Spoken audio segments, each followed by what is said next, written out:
Senhores telespectadores, penso que já todos viram que eu estou aqui num monumento, há aqui uma coluna atrás de mim e que se vê ao longe os bairros de uma cidade. Bom, eu estou a falar-lhes no Paço Real do Castelo de Leiria.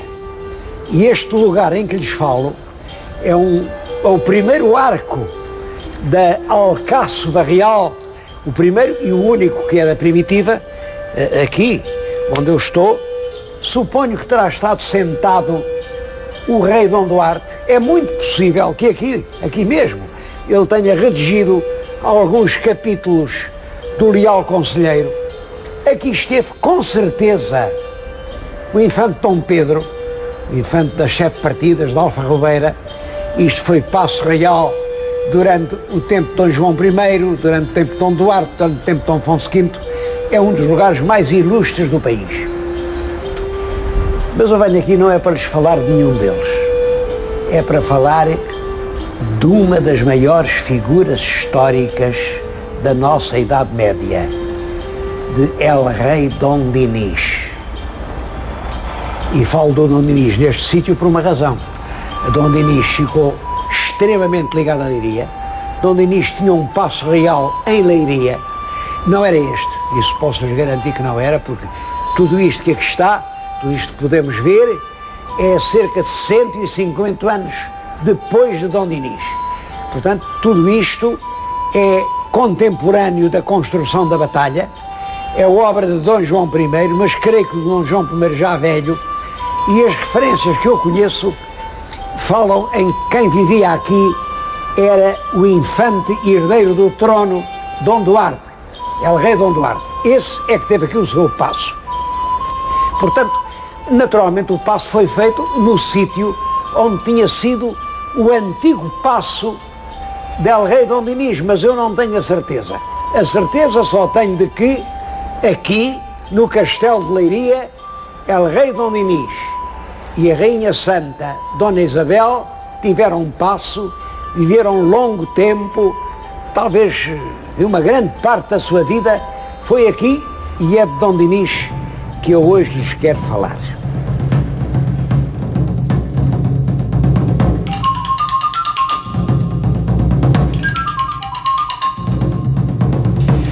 Esta época do rei Dom Dinis tem o maior interesse para quem queira compreender alguma coisa da história medieval de Portugal. É preciso prestar muita atenção às datas. Dom Dinis nasceu nos meados do século XIII, nasceu exatamente em 1261. Em 61, quem reinava em França era o São Luís, o rei São Luís, o Luís IX, que aliás era primo do nosso Dom Dinis. E é nesse ano de 1261 que o rei São Luís proíbe em França o duelo judiciário. Duelo judiciário era isto: quando uma pessoa queria matar outra, chamava a confiar, vem cá, vamos batermos. É claro, quando um tipo perito nas armas queria matar um inimigo mais velho ou mais fraco, desafiava-o para um duelo judiciário e matava-o. Bom, isso é proibido em França. Em França, aqui continua a ser permitido. Mas isto revela uma Europa a civilizar-se, a acabar com os seus costumes mais bárbaros. Bom, ele nasce em 61, é filho também de um grande rei, é filho do rei Dom Afonso III. Dom Afonso III é o Bolonhês, eu tenho-lhes falado muito nele porque acho que foi um grande rei. O Dom Afonso III reinou 34 anos. Quando ele morre, sucede o filho mais velho, é o Dom Dinis, que é rei em 1279. Portanto, ele sobe ao trono com 18 anos e vem a reinar em Portugal durante 46 anos, visto que mudou só em 1325.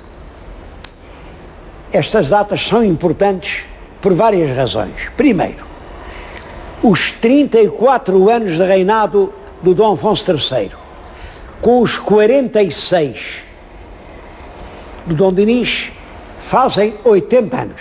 E 80 anos sempre com a mesma direção. Portanto, é um período de estabilidade e por isso, um período de progresso para Portugal.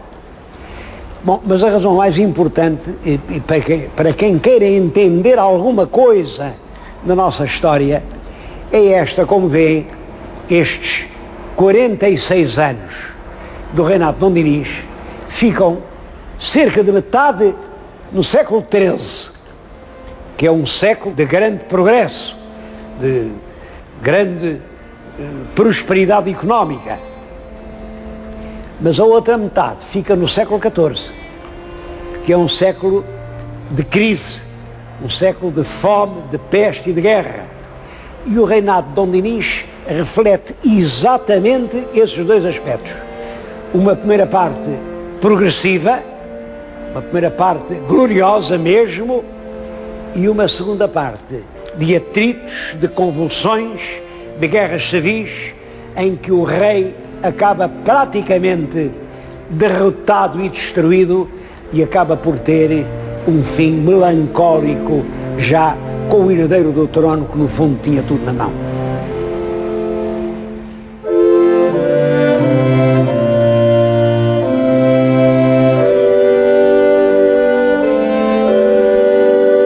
Este Paço Real de Leiria é talvez, e depois do Palácio de Sintra, dos paços medievais portugueses o que está mais bem conservado. É claro que a conservação deve-se a obras de restauro feitas com critério, com respeito, porque isto há 100 anos era pouco mais que uma grande pedreira, mas os arqueólogos portugueses, com trabalho, com continuação, estas obras não se fizeram de um momento para o outro, conseguiram fazer o que hoje de facto é uma beleza.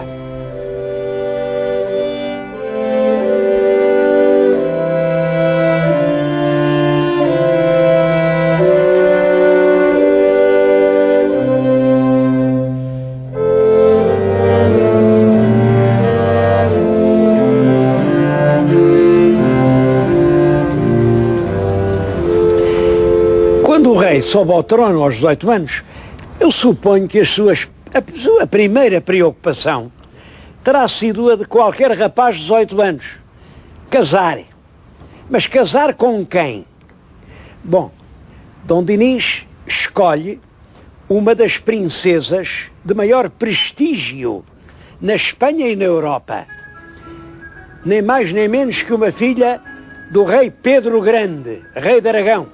O reinado de Aragão, nessa altura era rei de Aragão, rei da Sicília, era no fundo o senhor de todo este Mediterrâneo ocidental, era a coroa de Aragão. Pois é com uma filha de Pedro o Grande de Aragão que o nosso Dom Dinis vai casar.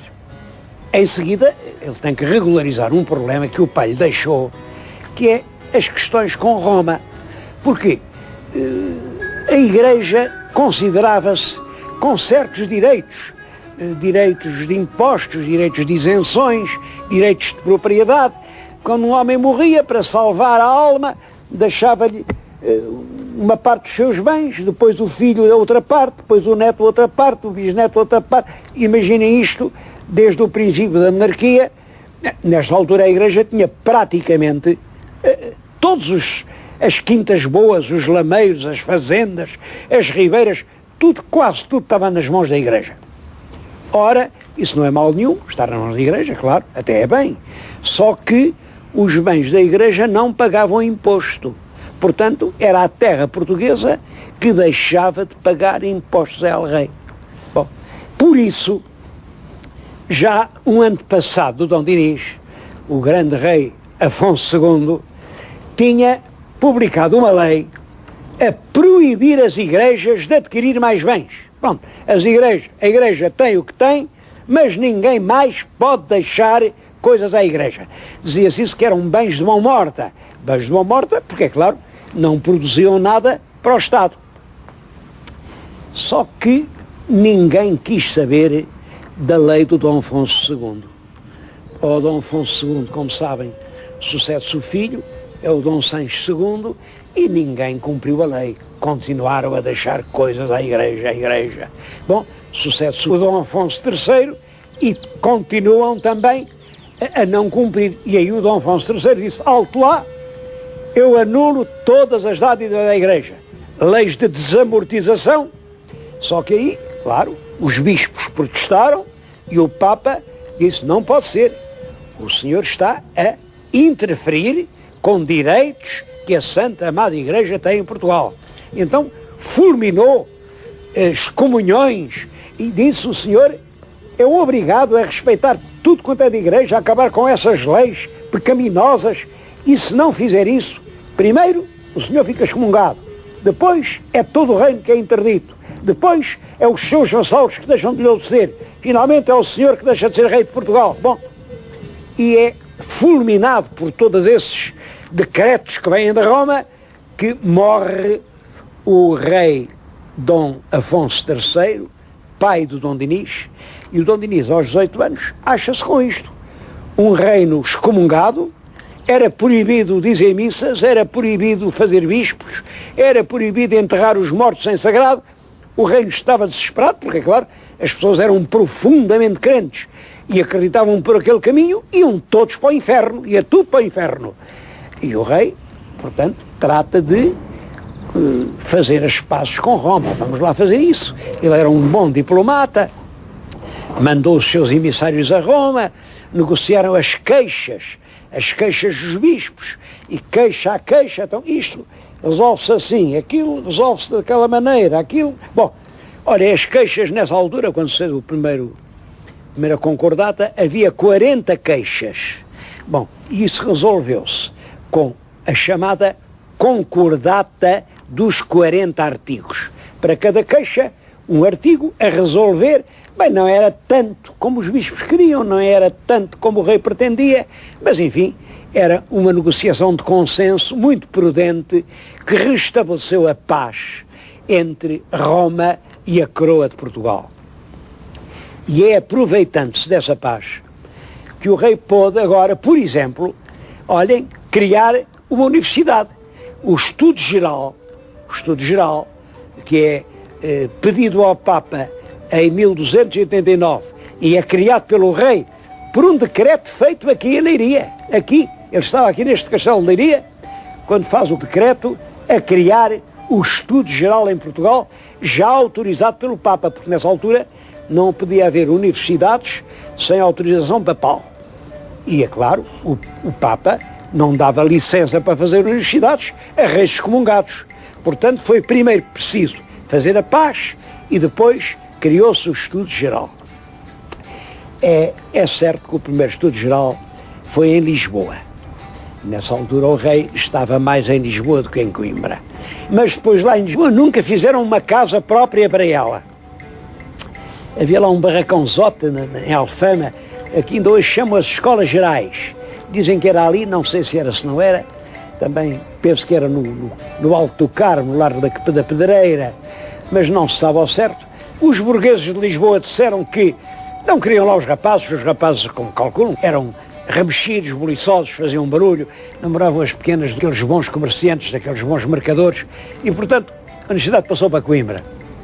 Bom, mas lá em Coimbra tinha sido a antiga capital do reino, lá em Coimbra aconteceu a mesma coisa.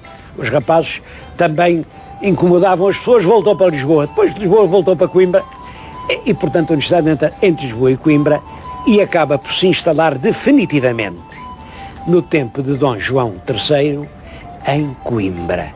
Portanto, é evidente que a universidade criada por Dom Dinis é a que hoje está em Coimbra e que tem sido, como sabem, enfim, o grande estaleiro onde se criam os quadros para o desenvolvimento mental de Portugal.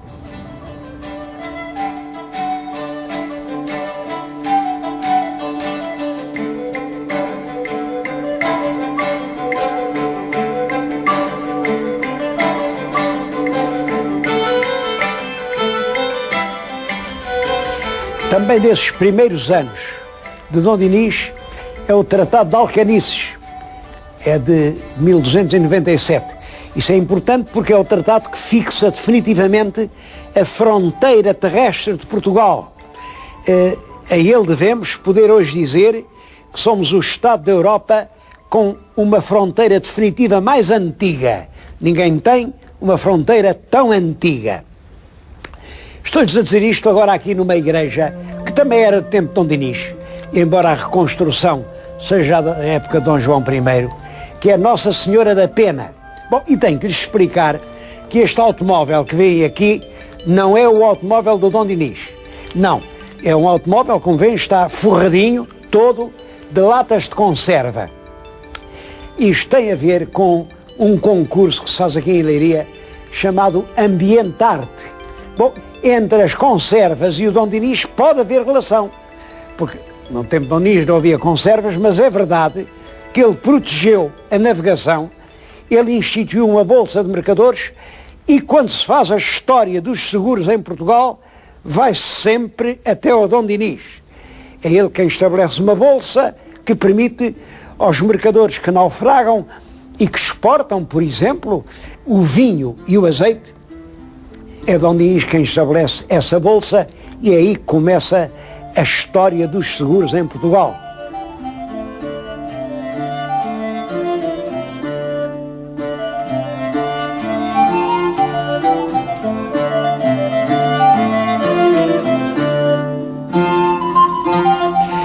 Mas há muitas outras medidas positivas tomadas pelo rei Dom Dinis. É, por exemplo, ele que ordena que os documentos oficiais de futuro sejam todos redigidos em português, porque até aí eram redigidos em latim. É ele quem cria numerosas feiras francas, quer dizer, feiras onde os comerciantes não têm que pagar impostos nenhuns. É ele quem cria casais de lavradores no Minho. Muitos desses casais vieram a dar a aldeias e algumas delas são hoje vilas e sedes de concelho. É realmente ainda ele quem cultiva as letras e ele é um excelente poeta da poesia trovadoresca.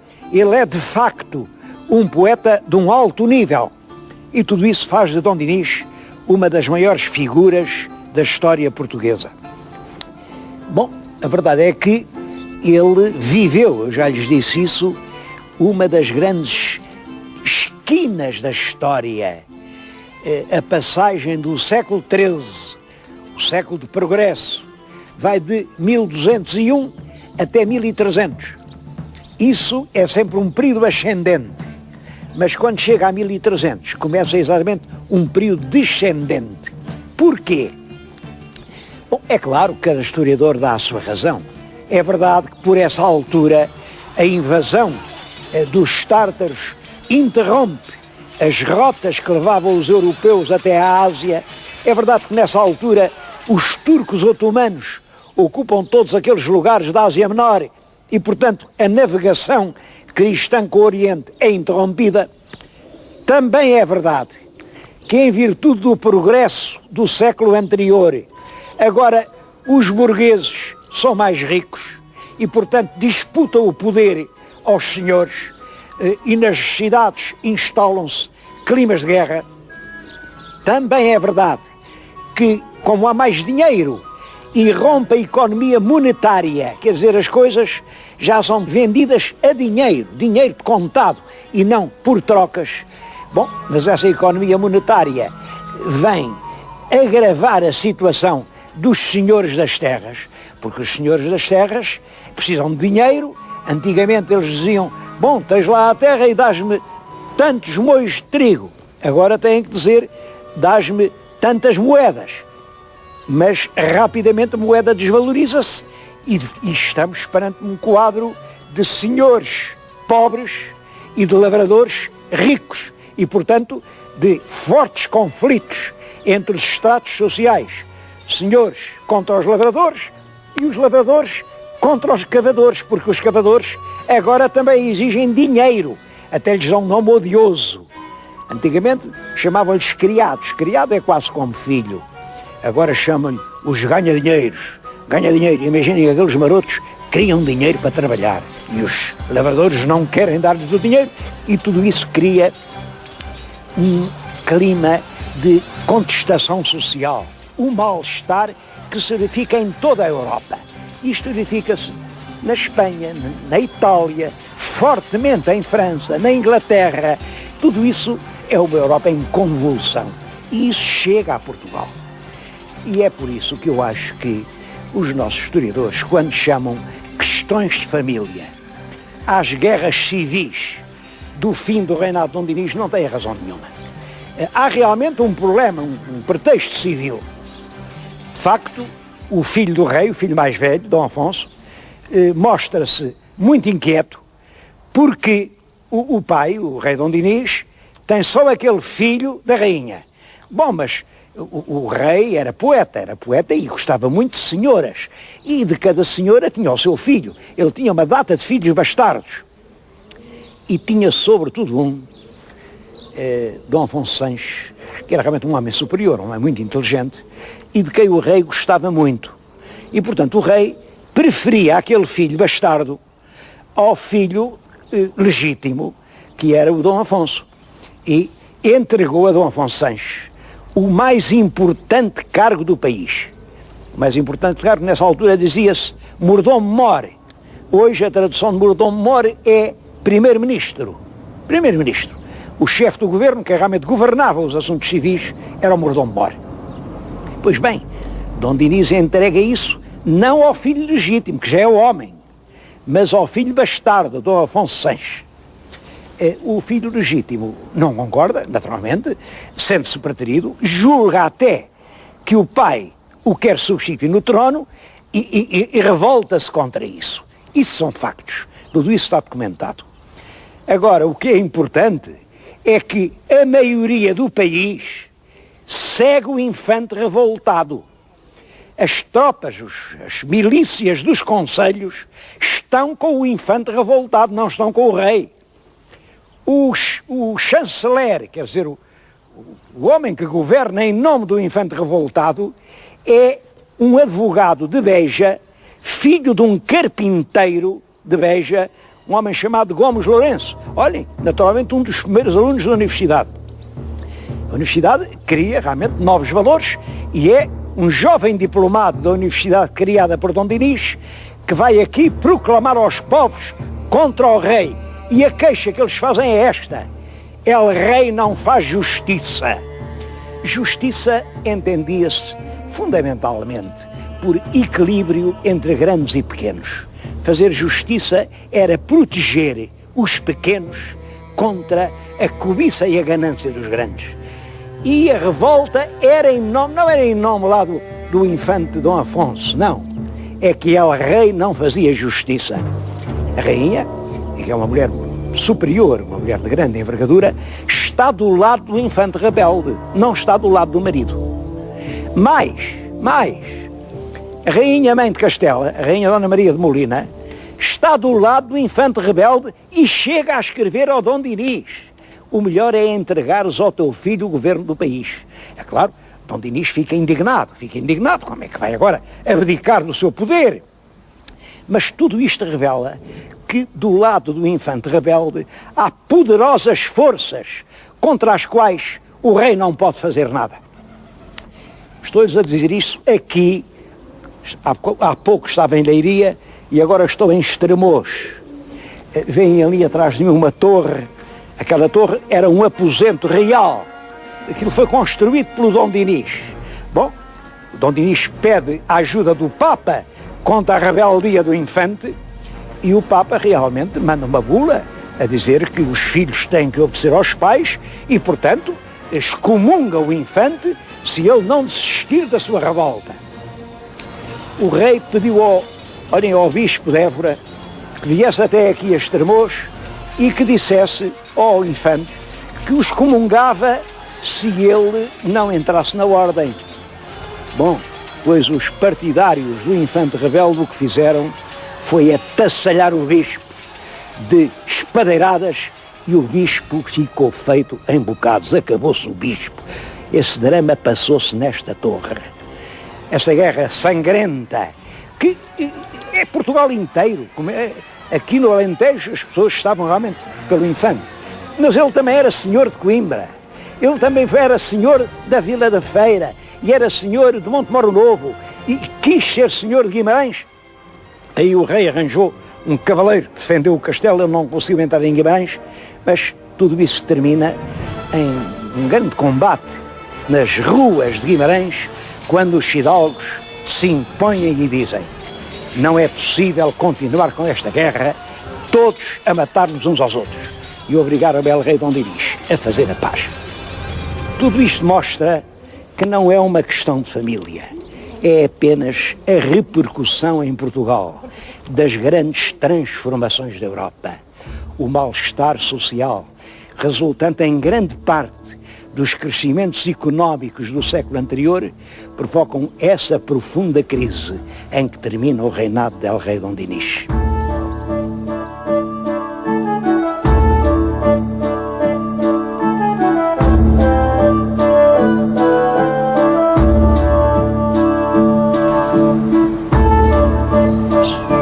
Hoje ignoramos muito e sabemos pouco sobre essa época. Olhem, estou-lhes a falar aqui diante do monumento, todos veem uns arcos. Isto é a antiga Câmara Municipal de Estremoz. Ninguém sabe a data em que foi feita. A lenda é do tempo del rei Dom Dinis. Pela construção, vê-se que é uma coisa aí já do século XIV adiantado, 1320, 1330. Devo dizer que nessa época el rei Dom Dinis não fazia monumentos em Estremoz. Estremoz estava na posse dos rebeldes. Nessa época, Dom Dinis fazia sim torres fortes, como a Torre de Homenagem de Leiria, que tem lá essa data, 1321, para se defender da revolta. Isto é uma homenagem ao poder municipal. É, porventura, a casa municipal mais bonita que existe no nosso país. E o novo rei, Dom Afonso IV, é o rei dos municípios. Todo o conjunto do palácio é hoje uma pousada extremamente bonita, das pousadas talvez mais bonitas que há em Portugal. E conserva muito de história. Vale a pena vir a Estremoz, tanto para ver ainda estes restos, estas portas entaipadas, tudo isto do passado medieval, como para conhecer o encanto e a sedução desta pousada turística.